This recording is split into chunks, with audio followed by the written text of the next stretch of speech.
If we've invested in training or materials or strategies that just aren't working, we're going to have to go back to the drawing boards and put the stuff in that does work and be open enough about it. Doctors do that every day. We're going to have to do it if we're professionals.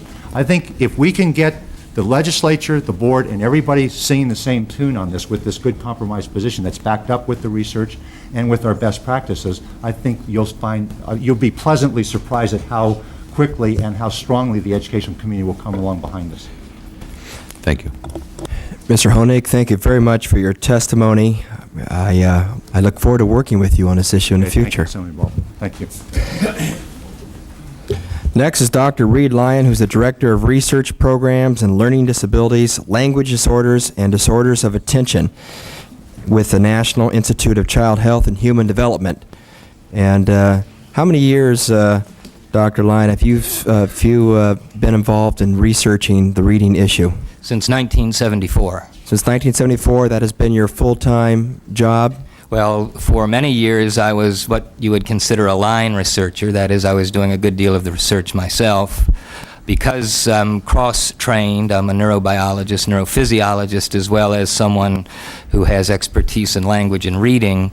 I was recruited by the NIH, which is the federal biomedical research arm, to develop a research program in this area so that we could understand issues about child development and how they learn, as well as the genetics and neurobiology. So would it be accurate to say that you are probably the lead person within the federal government when it comes to research on reading issues?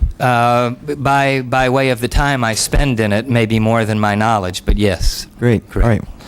Please proceed with your presentation. Well, thank you for the invitation to be here.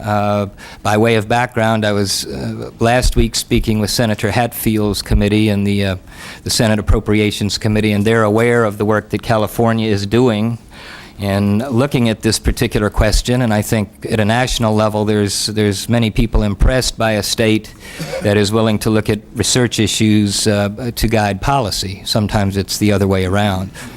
And within that context, I'll try to be very brief and give you the background on how we try to inform policy with respect to reading disorders and learning disabilities and so forth. In 1983, Congress became fairly concerned about the numbers of kids in the country who weren't learning as one would think they should, particularly not reading well.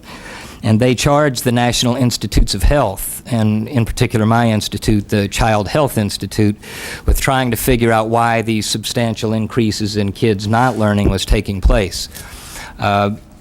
In trying to meet that challenge or charge, I had to make, and my colleagues had to make, a number of decisions. What should we study first? That is, there are a lot of areas where kids do not learn. What is the one we should try to understand most significantly given the resources we had? And we turned to reading, and in 1983, we began to deploy substantial research energy to figure out in a straightforward way, what does it take in order for a human being who speaks our language to be able to read it? What are the conditions that have to be in place to make you a good reader?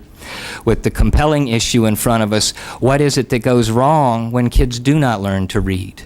And so I selected reading as a target along with several of my other colleagues because of that reason, but also because of all of the academic skills that kids bring to bear in school. If you don't learn to read, you simply don't make it in life.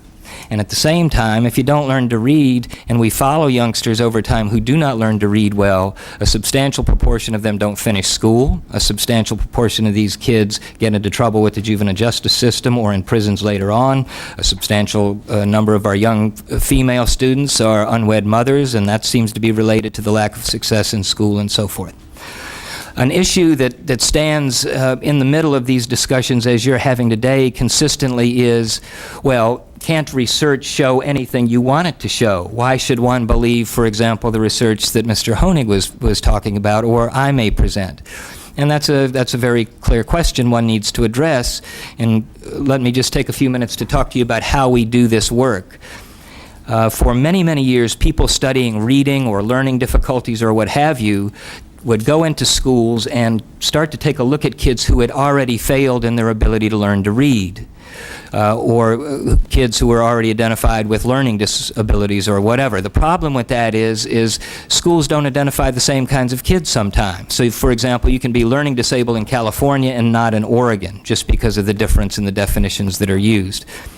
Because of that, the way we do the studies, the way that you'll see Dr. Foreman present her work today, is we begin to study children in the main before they enter school. That is about 5 to 5.5 years of age. And we study entire populations of children so that we get a good handle on their ethnicity, on their SES, and on all of those factors that would impinge on learning. So the kids we're studying aren't identified first because they don't do something. We study them early, follow them over time, and thus get an unbiased view of the children who in fact do have the difficulties.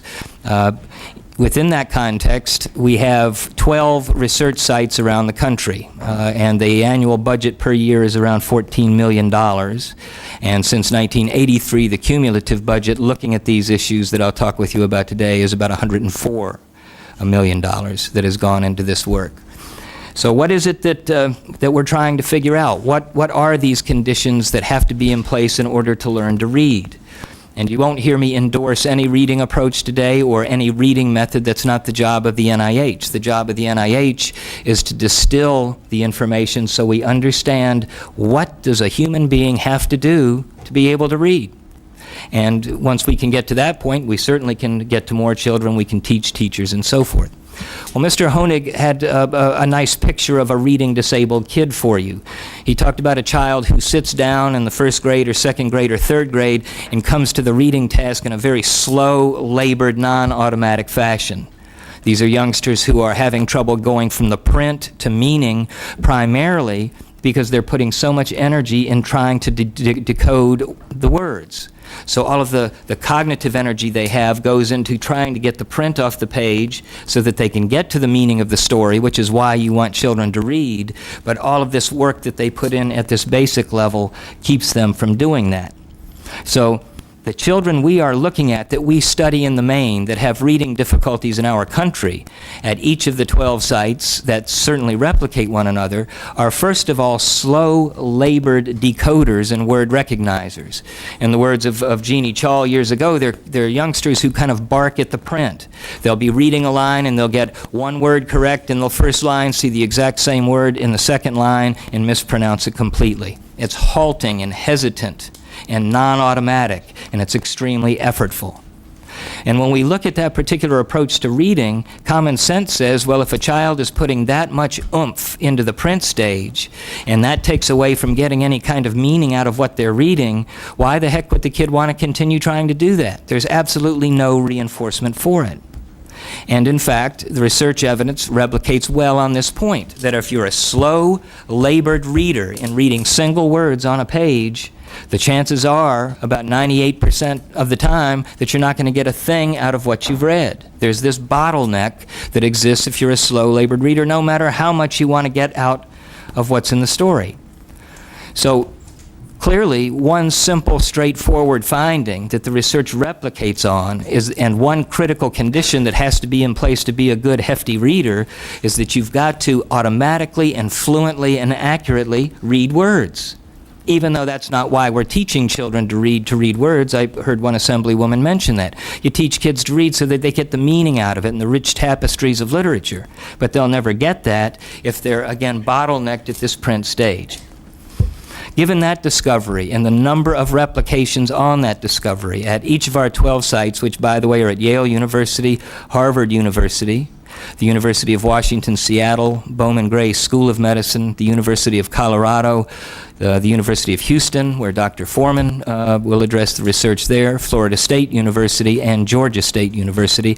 And some of those sites have 2 projects, which in total give us 12 projects.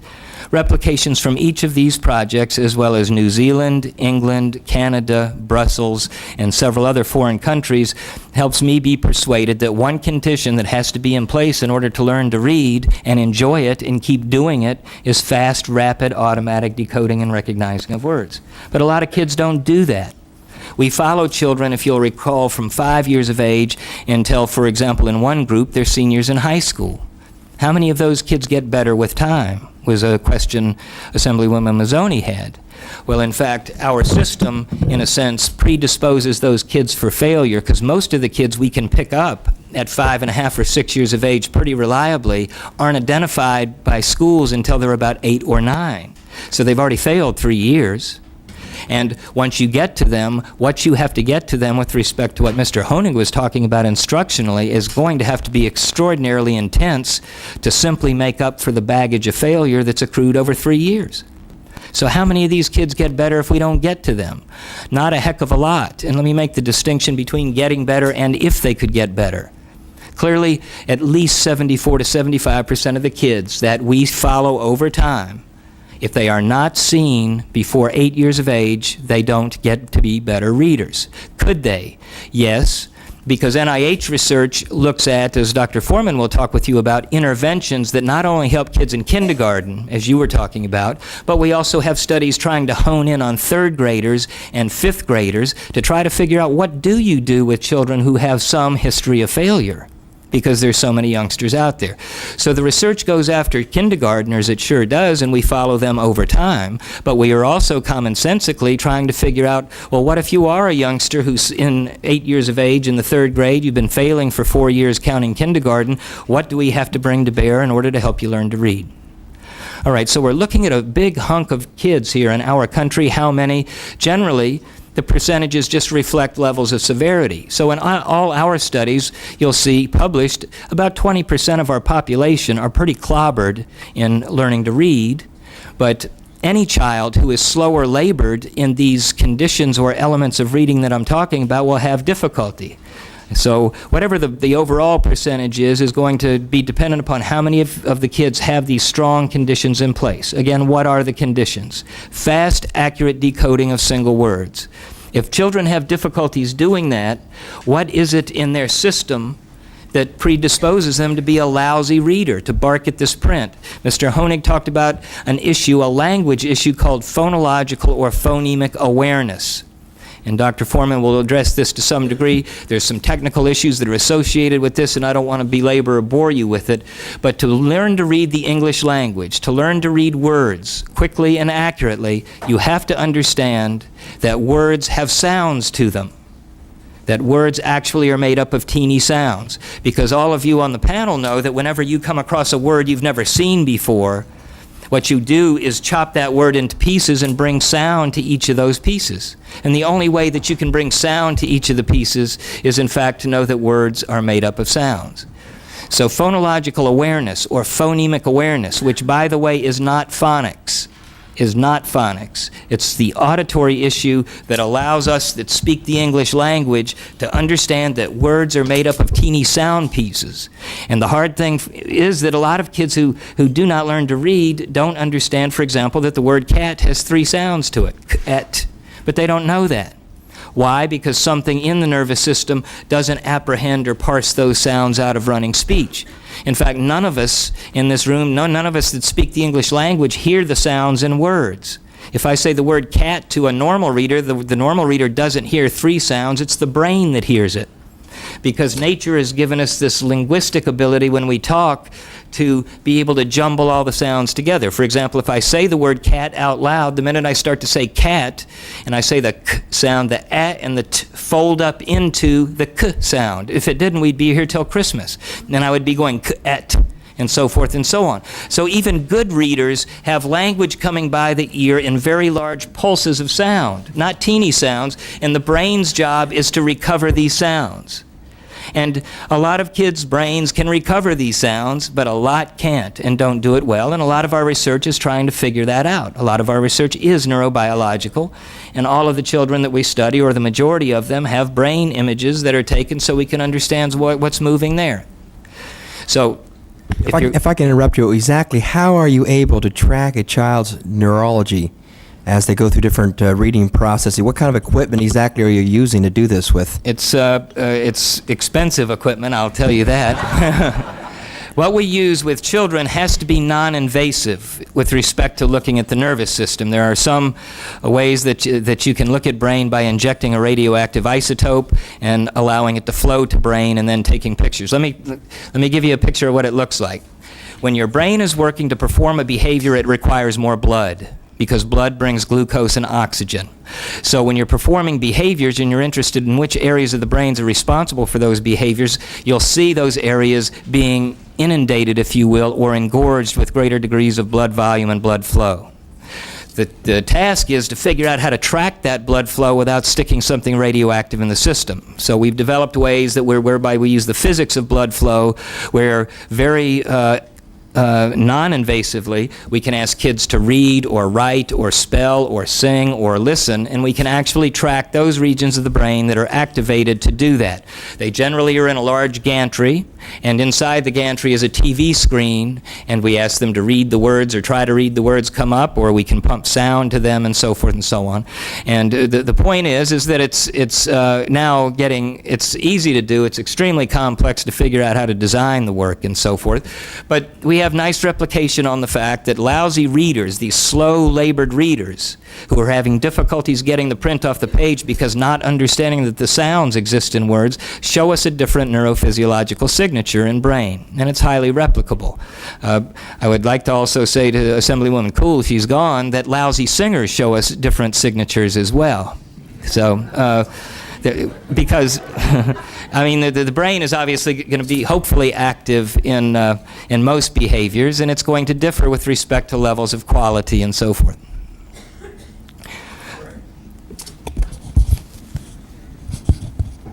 Does your research indicate at what age a child is prepared to learn to read? What the research indicates, and I think this is the critical thing we're understanding by way of the number of replications. To be able to read, you got to have some things in place. You got to be able to understand that our sound system, or the words in our language, have teeny sounds to them. How old do you have to be to do that? It can vary, but in the main, 5.5 years of age gives most children a pretty good developmental foundation for this stuff we call phonological awareness, for certain parts of it. There's going to be individual differences in that. Reading also requires a number of other conditions. Once you understand that our language has sound units in it, this sound structure called phonemic awareness, you're then able to learn phonics. And you have to learn phonics to read the English language. As Mr. Honig very clearly pointed out, even great readers are decoding or using phonics all the time, particularly with words they don't know, but even words they do know. So you got to have the sounds, you got to have the phonics. The question is, should we attempt to try and teach children to read in kindergarten? You should certainly expose children from the day they come into this world with strong language patterns, even though they may not know what the heck you're talking about. Should we attempt to teach children to read in kindergarten? You should attempt to teach children sound structure and as many words that they can handle. There is no reason to... If a child is not ready to learn to read, do you do him any harm by trying to teach him to read? I wouldn't think you would do any harm if you are in a sensitive way exposing that child to the conditions that need to be in place. A good teacher... I take it from that your research indicates that reading should begin being taught in kindergarten. What I'll say very clearly is that the foundations, the language foundations for reading should be worked on extensively in kindergarten. Yes, sir, the language foundations for reading. Dr. Lyon, we had a number of questions, but were you through with your presentation? Well, I just wanted to point out that, On that point. again, the job that we have in front of us, the NIH job, is to figure out what it takes to be able to learn to read. It takes a strong foundation in understanding the sound structure, in translating that, Assemblyman Baldwin, to the phonics of our print system, and to reinforce as much as I can Mr. Honig's point that we find with lousy readers that we can actually intervene with early and get better. If we go after those readers and kick up their phonemic awareness, the sound system we're talking about, and we kick up their ability to apply that sound system to letters, that's called phonics, and they get better at that. If we stopped right there, their ability to learn to read books and text is not that great. You have to take every step of the way, these basic foundations, the phonemic awareness and the phonics, take that forward into books that are highly interesting, but making sure that the words in the books and in the text are reflective of the things they learned in their phonic and phonemic work. It has to be controlled in that fashion. So there has been some concern, at least from my point, that when we present this research, people need to understand that a number of conditions need to be in place, but none of them are sufficient. All of them are necessary. And you have to come to children as early as you can and as powerfully as you can with all of these conditions, ensuring that you get them quickly involved in text and literature, but also ensuring that what you are doing in that textbook or that writing system corresponds to what they've learned. And I can stop there and address Mr. Firestone. I just, Dr. Lyon, on the 5 and 5.5, I'm sure you didn't mean that parents should wait to play with letters, Right. to read stories that can be done from the very moment of the crib in that regard. Assemblyman Firestone, when children are in utero, you might want to talk with them a little bit. The issue is again, there's a number of ways to come to these reading difficulties, and because our samples are mirrors or mosaics of the population, we look at every type of child that comes into this world, or his or her representative. You can come to be a lousy reader in a number of ways. You can come to reading and be lousy from a white middle-class, upper-middle-class home where your parents talked to you in utero, where they did grocery lists, where they did magnetic letters, where they did Dr. Seuss, and in fact, we have a lot of kids who come to us and still cannot read.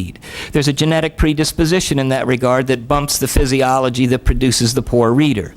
On the other hand, we look at a lot of kids in inner cities who haven't even seen a book by the time they come to kindergarten. You give them one, they hold it upside down in the wrong way. The language interactions that they've had at home are nil. They've never even heard these sound systems. Are they lousy readers? A lot of them are. Are they genetically predisposed? Some of them are, making that combination a tough one to treat. But you can come to be a lousy reader in this country because you're predisposed for it. It's something you bring with you trait-wise. Or you can be non-exposed to the language foundation that we've been talking about that puts you at high risk for not understanding what the heck it is the job is in reading and applying sounds to print. So there's got to be extensive, there's no way I would withhold any kind of linguistic interaction. The issue is, we know, one thing I can say, and I can only inform policy, is that if you are of the bent that a child in front of you who at 6 years of age and is predicted to be a poor reader is going to be a better reader 1 year down the road, and thus you should withhold what we know to do with that child, I would say that would not be a good idea. Because in fact, even if this young 5.5 or 6-year-old who we predict will be a lousy reader turns out to be a good reader, and we have a lot of those that do, what we know how to bring to bear with these kids would certainly do no harm. And likewise, even children who, in Mr. Honig's words, intuit or come to reading fairly easily, would still benefit tremendously from learning these phonemic and phonics things taught directly, as long as you don't bore them to death. Mr. Murray. Out of all children, what percentage are predisposed to not be good readers? I'll guess on this one for you, and let me tell you how I formulate the speculation. These are going to be children who have had massive or substantial interaction with their language and most benefits in terms of learning about reading and print and so forth. My guess would be around 6 to 8%. So it's relatively small. It's relatively small. Of the, again, there are combinations that I'm certainly not entertaining here. That is the number of kids who don't have all of these benefits of parenting or of language enrichment or whatever, who also may be predisposed. We can figure that out. And one way to figure that out is through the response to intervention, which Dr. Foreman will be talking about. There are clearly differences in responses to the different teaching methods that we have. And clearly, by way of common sense, as we are doing the clinical trials to better understand which teaching methods or approaches are most powerful, the things that we need to understand is that those methods or approaches that are most powerful are the ones that explicitly and directly teach the sounds, explicitly and directly teach phonics, and generalize that integrally into the running text in a controlled way. Those three conditions. If a child comes to school speaking a different language, a language other than English, does that affect them? It depends on what the language is. Some languages are pretty close to ours in terms of the sound structure, Spanish being one. Probably here's, I think, a finding replicated-wise that I'm comfortable with sharing with you. If you just look at dialect, whether that dialect is a function of a second language or the dialect is a function of a regional dialect, that dialect is going to get in the way of learning to read when the child has a phonemic sound difference and when the teaching method is very broad and not explicit as in a whole language. Let me give you an example. In Winston-Salem, North Carolina, we're following the population there, which is 51% African American. Now, quite a few of those youngsters have dialectical differences. We study some kids in Georgia, whether they're Caucasian or African American with dialectical differences. The only time we see those dialectical differences interfering with learning to read is when they're combined with the sound system difficulty, and the teaching is too broad to go after the kids. Not enough phonics, not enough phonemic awareness. So these interactions come together. But speaking Spanish would not be a Not in and of itself. And the reason I can be clear on that is we have a lot of people, second language speakers who do learn to read English quite well. We have a lot of kids who are dialectically different, whether or not they're Hispanic or from Georgia or from whatever, and they learn to read quite well. So dialect or second language in and of itself a great predictor of that.